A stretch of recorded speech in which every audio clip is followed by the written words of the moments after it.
Assalamualaikum warahmatullahi wabarakatuh. Perkenalkan, nama saya Siti Hardiana dengan nomor induk mahasiswa 186220131. Saya dari kelas 7 SIP 1.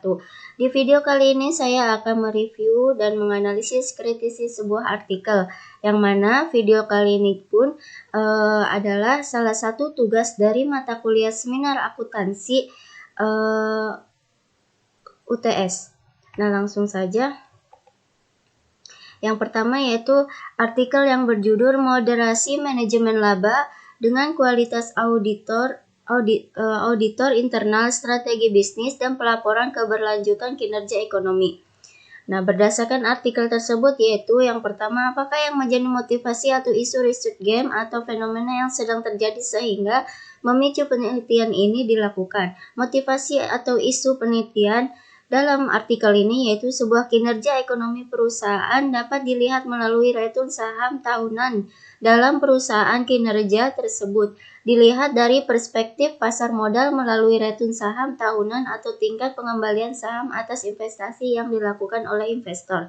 Nah, menurut riset gapnya itu yaitu kinerja ekonomi dapat dinilai lebih baik jika di tingkat pengembalian sahamnya baik, yang dapat memberikan kepercayaan yang tinggi kepada investor untuk menanamkan sahamnya pada perusahaan terkait. Hal ini dapat memberikan sinyal kepada calon investor untuk menginvestasikan sahamnya, sehingga dapat memberikan kemudahan bagi investor perusahaan dalam memperoleh tambahan modal untuk kegiatan operasional. Dalam kutipan Wulandari tahun 2013, ada beberapa faktor yang mempengaruhi kinerja ekonomi, antara lain yaitu kualitas auditor internal, strategi bisnis, sustainability report, dan earning management. Menurut Agus pada tahun 2004. Dalam Rosnida tahun 2013 mengatakan bahwa audit internal adalah pemeriksaan yang dilakukan keuangan dan catatan akuntansi perusahaan serta keputusan terhadap kebijakan dan keputusan manajemen puncak yang telah ditetapkan, peraturan pemerintah dan ketentuan ikatan profesi yang berlaku. Auditor internal melakukan kajian, evaluasi, dan memberikan rekomendasi secara independen dan objektif terhadap kegiatan perusahaan atau organisasi agar organisasi dapat mencapai tujuan. Adapun sebuah fenomenanya yaitu penelitian tentang faktor-faktor yang mempengaruhi kinerja ekonomi mulai banyak dilakukan oleh para peneliti. Pembaharuan penelitian yang dilakukan salah satunya dengan menggunakan unsur manajemen laba sebagai variabel moderasi. Menurut Sulistianto pada tahun 2008, manajemen laba didefinisikan sebagai upaya manajer perusahaan untuk menginterpretasikan atau mempengaruhi informasi dalam laporan keuangan dengan tujuan untuk mengelabui pemangku kepentingan yang ingin mengetahui kinerja dan kondisi keuangan. Manajemen yang dinilai prestasinya dalam menghasilkan laba akan cenderung mengelola laba secara oportunis menurut Maheswari dan Nugroho pada tahun 2014. Hal ini mengakibatkan penurunan tingkat kinerja ekonomi atau ekonomi performance sebagai akibat dari praktis manajemen laba yang didasarkan pada perilaku oportunistik seorang manajer. Adapun sebuah kritik dalam poin ini yaitu tidak ada kritik untuk poin ini. Penulis sudah cukup menjelaskan motivasi atau isu penelitian riset game dan fenomena dengan baik.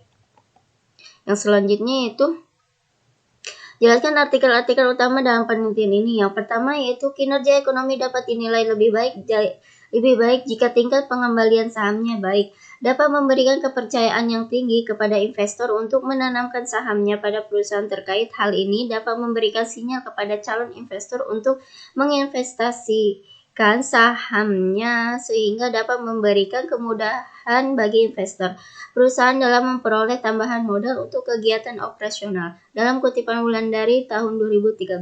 Menurut Rosnida pada tahun 2013, kualitas audit adalah kemungkinan auditor mampu mengungkapkan dan melaporkan suatu pelanggaran dalam sistem informasi akuntansi klien. Yang D yaitu berbicara mengenai peran manajer tidak terlepas dari perannya dalam menentukan strategi bisnis perusahaan dalam kapasitasnya sebagai penyedia laporan keuangan di satu sisi sebagai penentu strategi bisnis perusahaan, kualitas laba yang ada pada perusahaan berpotensi juga merupakan fungsi dari strategi bisnis. Dalam kutipan Widyasari et al. Pada tahun 2017. Kritikan di poin ini yaitu tidak ada kritik untuk poin ini. Penulis sudah cukup menjelaskan artikel-artikel yang menjadi referensi dalam penelitian ini.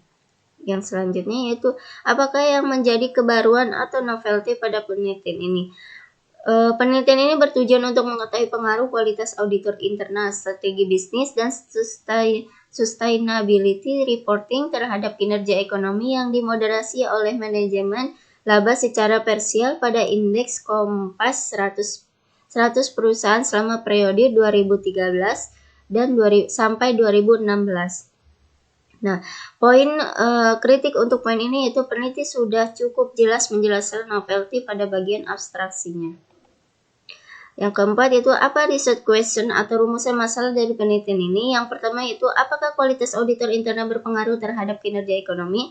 Yang kedua itu apakah strategi bisnis berpengaruh terhadap kinerja ekonomi. Yang ketiga itu apakah sustainability reporting berpengaruh terhadap kinerja ekonomi. Yang keempat yaitu apakah manajemen laba berpengaruh terhadap kinerja ekonomi. Yang kelima yaitu apakah manajemen laba berpengaruh terhadap hubungan kualitas auditor internal terhadap kinerja ekonomi. Yang keenam yaitu apakah manajemen laba berpengaruh terhadap hubungan strategi bisnis terhadap kinerja ekonomi. Yang terakhir yaitu apakah manajemen laba berpengaruh terhadap hubungan sustainability report terhadap kinerja ekonomi. Nah, kritikan menurut di poin ini yaitu peneliti tidak menjelaskan perumusan masalah dengan jelas. Perumusan masalah hanya tersirat secara implisit. Perumusan masalah yang disajikan di atas merupakan hasil penelaahan dari reviewer merujuk pada hipotesis dalam penelitian ini. Yang kelima itu apakah tujuan penelitian ini. Yang pertama itu untuk mengetahui pengaruh kualitas auditor internal terhadap kinerja ekonomi. Yang kedua untuk mengetahui pengaruh strategi bisnis terhadap kinerja ekonomi. Yang ketiga untuk mengetahui pengaruh sustainability reporting terhadap kinerja ekonomi. Yang keempat yaitu untuk mengetahui pengaruh manajemen laba terhadap kinerja ekonomi. Yang kelima untuk mengetahui pengaruh manajemen laba terhadap hubungan kualitas auditor internal terhadap kinerja ekonomi. Yang keenam yaitu untuk mengetahui pengaruh manajemen laba terhadap hubungan strategi bisnis terhadap kinerja ekonomi. Dan yang terakhir yaitu untuk mengetahui pengaruh manajemen laba terhadap hubungan sustainability reporting terhadap kinerja ekonomi. Nah, kritikan pada poin ini yaitu tidak ada kritik untuk poin ini. Peneliti menjelaskan tujuan penelitian secara implisit. Yang selanjutnya itu apakah kontribusi dari penelitian ini? Kontribusi dalam penelitian ini yang pertama itu kinerja ekonomi atau economic performance adalah gambaran kondisi keuangan suatu perusahaan dan kinerja perusahaan yang dianalisis dengan alat analisis keuangan sehingga dapat diketahui baik buruknya kondisi keuangan suatu perusahaan yang mencerminkan kinerja suatu perusahaan periode tertentu. Dikutip dalam Wulandari dan Hidayat pada tahun 2013. Yang kedua itu menurut Junaidi dan Nurdiono pada tahun 2016 berpendapat bahwa kualitas audit adalah suatu konsep yang menunjukkan bahwa auditor dapat melaksanakan tugas profesionalnya berdasarkan etika profesi, kompetensi, dan independensi. Dan yang terakhir yaitu menurut Arif Tiara DKK pada tahun 2013, strategi bisnis perusahaan mempengaruhi seluruh aktivitas perusahaan karena semua aktivitas proses bisnis, aktivitas operasional dan transaksi yang dilakukan, dan semua keputusan bisnis yang dibuat oleh manajer harus sejalan dengan strategi bisnis. Kritikan menurut poin ini yaitu peneliti hanya menjelaskan kontribusi secara general. Yang selanjutnya yaitu yang ketujuh, apakah grand teori yang digunakan dalam penelitian ini? Grand teori yang digunakan pada teori ini yaitu teori stewardship teori yang mana stewardship ini menyatakan bahwa tidak ada hubungan antara masalah umum yang terjadi dengan motivasi manajemen. Dengan demikian, teori stewardship terjadi karena adanya perbedaan kinerja yang timbul dari situasi struktural, di mana manajemen eksekutif memfasilitasi tindakan yang efektif. Dikutip dalam Donaldson dan David pada tahun 1991. Yang kedua itu menggunakan teori akuntansi positif yaitu teori ini dipelopori oleh Watts dan Zimmerman pada tahun 1989 yang menjelaskan bahwa faktor ekonomi tertentu dapat dikaitkan dengan perilaku manajer atau pembuat laporan keuangan. Kritikan di poin ini yaitu peneliti hanya menjelaskan satu grand teori yang secara eksplisit, yaitu teori agensi, sedangkan teori lain dijelaskan secara implisit. Seharusnya pemaparan stewardship teori juga dijelaskan secara eksplisit serta dapat ditarik keterkaitannya dengan judul penelitian ini. Yang kedelapan yaitu jelaskan keterkaitan grand teori yang digunakan dengan penelitian yang sedang dilakukan. Yang pertama yaitu keterkaitannya terhadap steward teori, yang mana masalah yang terjadi adalah apakah struktur organisasi membantu eksekutif untuk merumuskan dan mengimplementasikan rencana kinerja perusahaan yang baik. Dikutip dalam Donaldson pada 1985, struktur ini akan memfasilitasi tujuan selama mereka memberikan harapan yang jelas dan konsisten serta memperdayakan manajemen senior. Dikutip dalam Donaldson dan Davis pada tahun 1991. Yang kedua itu teori akuntansi positif, yang mana hubungan teori akuntansi positif ini dengan kinerja ekonomi terletak pada sikap manajemen yang berupaya menggunakan kapabilitas pengetahuan akuntansi, kebijakan akuntansi untuk menyongsongkan kinerja ekonomi yang akan terjadi di masa yang akan datang berdasarkan 3 hipotesis dalam teori akuntansi positif. Kritikan menurut poin ini yaitu peneliti tidak menjelaskan keterkaitan grand teori yang digunakan dengan judul peneliti secara eksplisit. Grand teori hanya ditergambarkan secara implisit dalam penelitian ini. Yang kesembilan yaitu ada gambar kerangka konseptual, yang mana kritik menurut poin ini yaitu tidak ada kritik untuk poin ini. Penulis sudah cukup menjelaskan kerangka konseptualnya dengan baik. Yang selanjutnya yaitu yang ke-10, apakah hipotesis penelitiannya? Hipotesis penelitiannya yaitu hipotesis yang pertama itu kualitas auditor internal berdampak positif terhadap kinerja ekonomi. Hipotesis yang kedua itu strategi bisnis berdampak positif terhadap kinerja ekonomi. Hipotesis yang ketiga itu sustainability reporting berdampak positif terhadap kinerja ekonomi. Hipotesis yang keempat itu manajemen laba berpengaruh negatif terhadap kinerja ekonomi. Hipotesis yang kelima itu manajemen laba berpengaruh negatif terhadap hubungan kualitas auditor internal terhadap kinerja ekonomi. Hipotesis yang keenam itu manajemen laba berpengaruh negatif terhadap hubungan strategi bisnis terhadap kinerja ekonomi. Hipotesis yang ketujuh yaitu manajemen laba negatif berhubungan negatif terhadap hubungan sustainability report terhadap kinerja ekonomi. Nah, kritikan menurut poin ini itu tidak ada kritik untuk poin ini. Peneliti sudah cukup jelas menjelaskan hipotesis penelitiannya. Yang ke-11 yaitu jelaskan metode penelitian yang digunakan, rancangan penelitian, definisi operasional variabel dan pengukurannya, teknik penarikan sampel, unit analisis, jenis data yang digunakan, uji kelayakan model dan metode analisis data. Nah, rancangan penelitian, definisi operasional variabel dan pengukurannya, teknik penarikan sampel, unit analisis.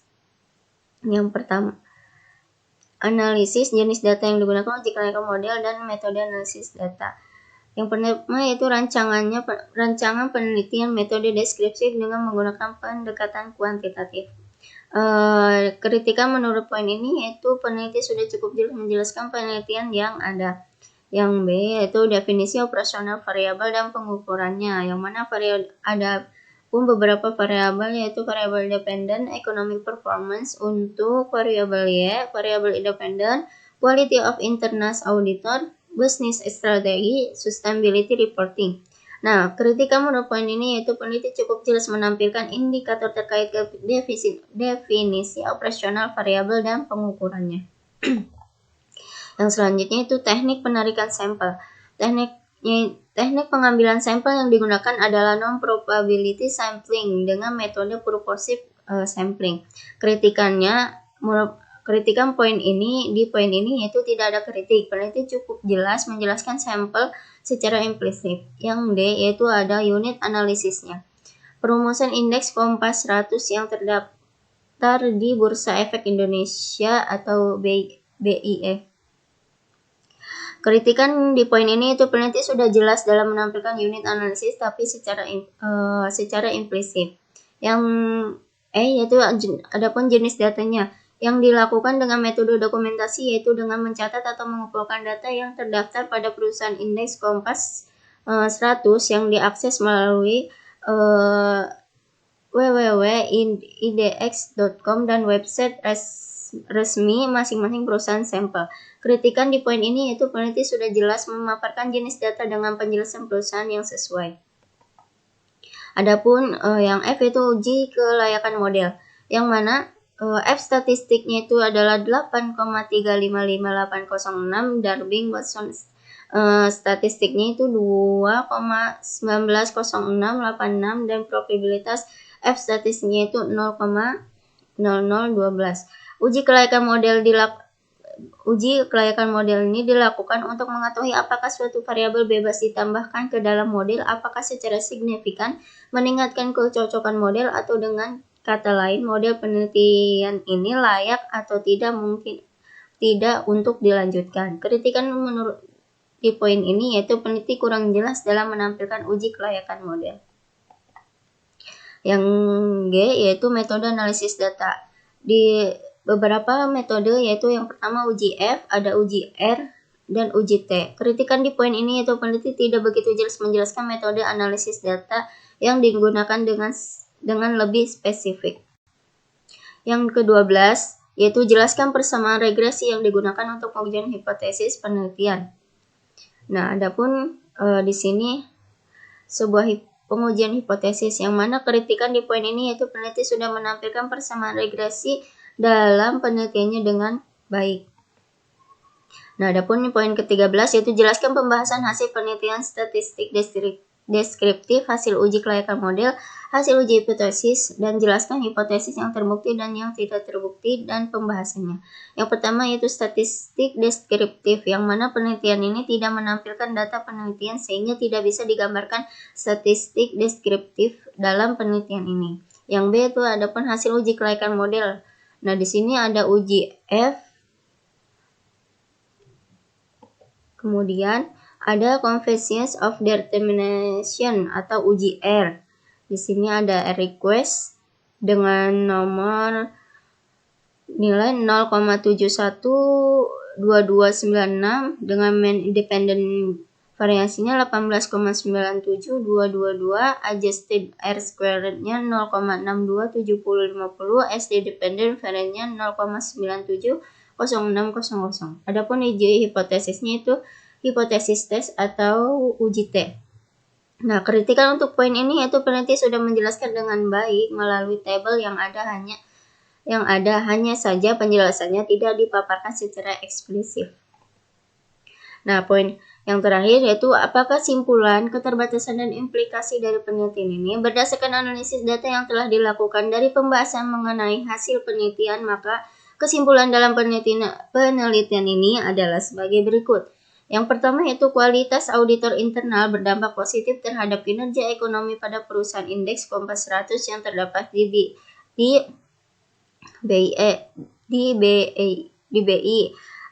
Strategi bisnis berdampak positif terhadap kinerja ekonomi pada perusahaan indeks Kompas 100 yang terdapat di BI. Sustainability reporting berdampak negatif terhadap kinerja ekonomi pada perusahaan indeks Kompas 100 yang terdapat di BI. Sustainability reporting berdampak positif terhadap kinerja ekonomi pada perusahaan indeks Kompas 100 yang terdapat di BI. Manajemen laba berdampak negatif terhadap hubungan kualitas auditor internal terhadap kinerja ekonomi pada perusahaan indeks Kompas 100 yang terdapat di BI. Nah, yang selanjutnya itu ada manajemen laba berdampak negatif terhadap hubungan strategi bisnis terhadap kinerja ekonomi pada perusahaan indeks Kompas 100 yang terdapat di BI. Manajemen laba berdampak negatif terhadap hubungan sustainability report terhadap kinerja ekonomi pada perusahaan indeks Kompas 100 yang terdapat di BI. Nah, kritikan di poin ini yaitu peneliti sudah cukup jelas menyajikan kesimpulan dengan redaksional yang fungsinya untuk menjawab rumusan masalah. Nah, adapun keterbatasannya yaitu yang pertama, sampel penelitian ini hanya memeriksa perusahaan yang berada dalam indeks Kompas 100 sehingga penelitian ini dapat ini dapat tidak digeneralisasi. Yang kedua yaitu sampel penelitian ini meneliti perusahaan yang menerbitkan laporan keberlanjutan atau laporan keberlanjutan sehingga sangat sedikit perusahaan yang mempublikasikan yang menghasilkan sampel kecil perusahaan. Yang ketiga yaitu masih banyak perusahaan yang menerbitkan laporan keuangan dalam mata uang asing seperti USD, dolar. Yang keempat yaitu ada perusahaan yang tidak membagikan dividen yang menyebabkan sampel perusahaan terbatas. Adapun sebuah implikasinya itu tidak ada. Kritikan untuk poin ini yaitu peneliti tidak menjelaskan implikasi penelitian. Harusnya peneliti menjelaskan hasil penelitiannya sebagai masukan bagi perusahaan dan stakeholder terkait pengaruh kinerja ekonomi yang menjadi penguat pengaruh ini. Nah, cukup sekian dari review dan analisis data artikel ini. Kurang lebihnya saya mohon maaf. Wassalamualaikum warahmatullahi wabarakatuh.